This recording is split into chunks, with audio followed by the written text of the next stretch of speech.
I have built the boat myself. What's the boat's name? It's called Nelly Nui. I spent 8 years building the boat, which is madness by any reckoning, but it was a labour of love, and it's an absolutely gorgeous boat. And having spent that long over it, it's a boat that really fits what I want to do with it. So it's a real cruising boat. It's very comfortable. It's quite fast, and it's just a lovely boat.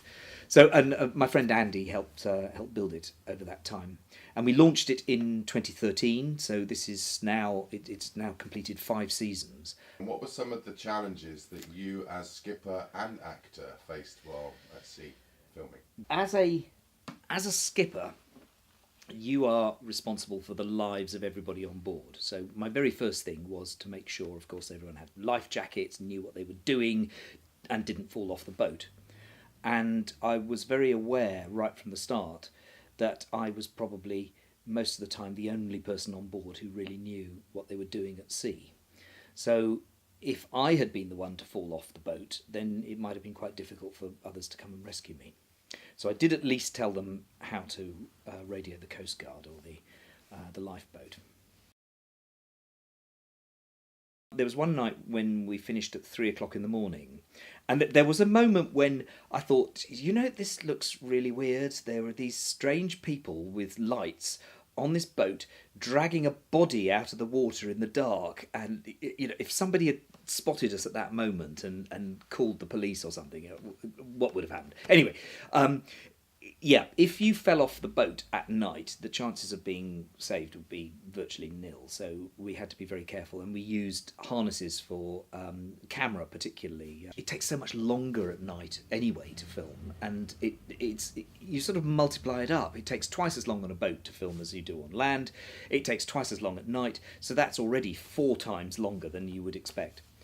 So it was 3 in the morning when we finished. One in particular, which was terrifying when I thought about it afterwards. We were coming back into the estuary, and we were coming in at full flood. So the tide was actually coming in at about 6 knots, so it was going really fast.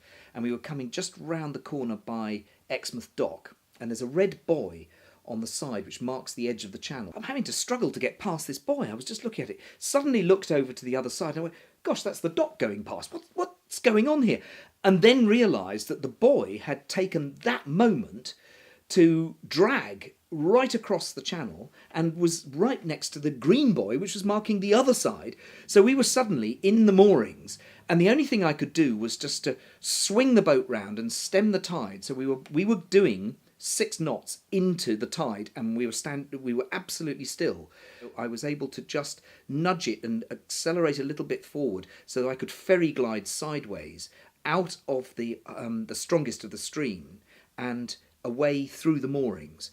And the red buoy was just disappearing behind us. And it was only after a few moments that I sort of handed the helm over to somebody else and then just went and had a sort of like panic attack, because I suddenly realised that we could have just slammed the boat into a moored boat, and there would have been very little to have done about it. I was just fortunate that I picked that spot and just managed to get it round, and phew. So what were some of the challenges with the space in terms of the crew and equipment? It was amazingly challenging, and of course we were filming quite a lot of the time inside the cabin, which is quite big.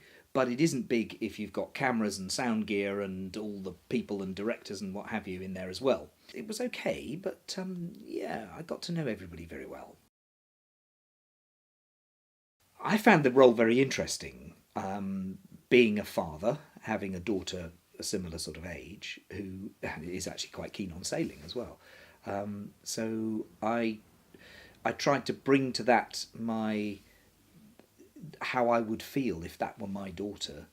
I think a lot of sailors spend the time out at sea thinking about things. I mean, philosophising is a bit grand, but actually, contemplating the universe or whatever.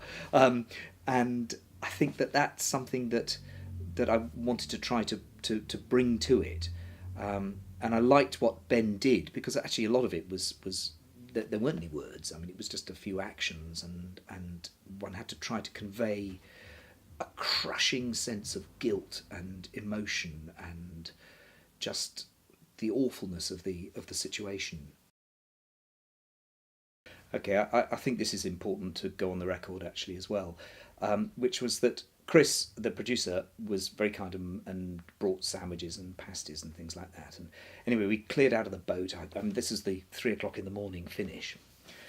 And 2 weeks later, there were 3 festering pasties in the fridge, which of course wasn't on because we weren't on the boat. They pretty much crawled out of there, and the stench, I can't tell you. He's never bringing pasties on my boat again.